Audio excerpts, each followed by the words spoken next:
Greetings, world history students.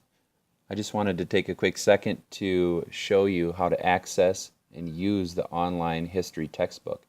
First, you'll need a computer and internet access, and then you'll open your favorite browser and go to www.phschool.com. Once you're here, in the bottom right-hand corner, you'll click on SuccessNet Login, and you'll find yourself here where you can enter your username and password.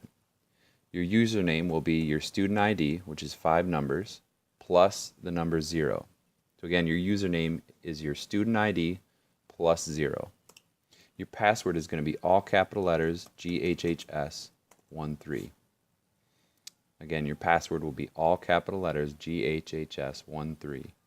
Click Login, and you'll end up here where you'll have 2 links to the audiobook and the readable textbook. Let's start with the audiobook.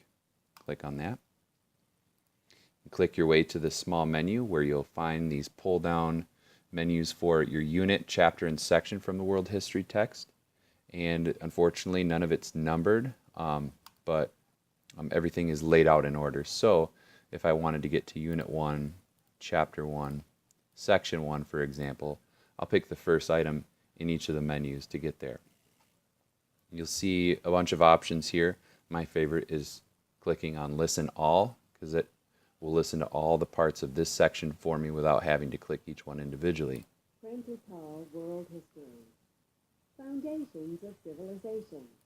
And so the nice lady will read the text to me that way, or I can download a folder that has all of these sections in it that I can manage however I want to. I can take these individual audio files and I can play them with my favorite media player. I can drag them and drop them into my favorite musical devices. So you have a few options that way. Let's head back to the Readable textbook, the second icon, the second link here.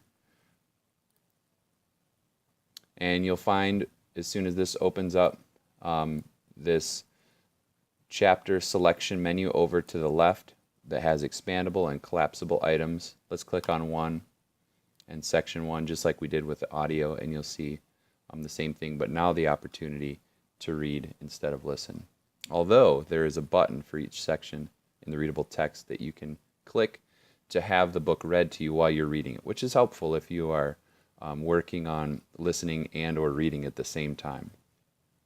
And lastly, at the bottom of each section, you'll find a section assessment, where if you want to check your notes and their effectiveness or check your readiness for the quiz we'll be taking the next day, you can take this practice quiz.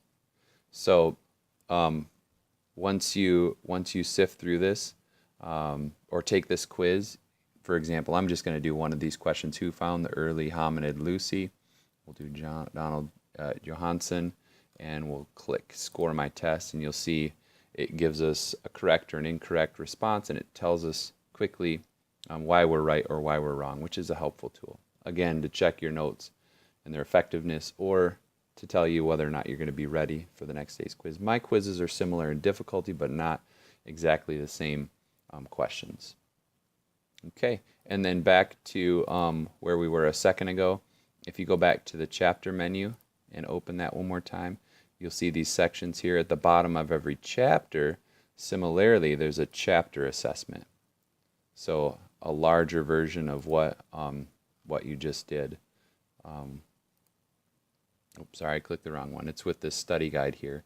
But there's a self-test you can take that has a few more questions, and they're a little bit broader in nature than what you just saw me do. Thank you for listening. I hope you tune in to more of my tutorials.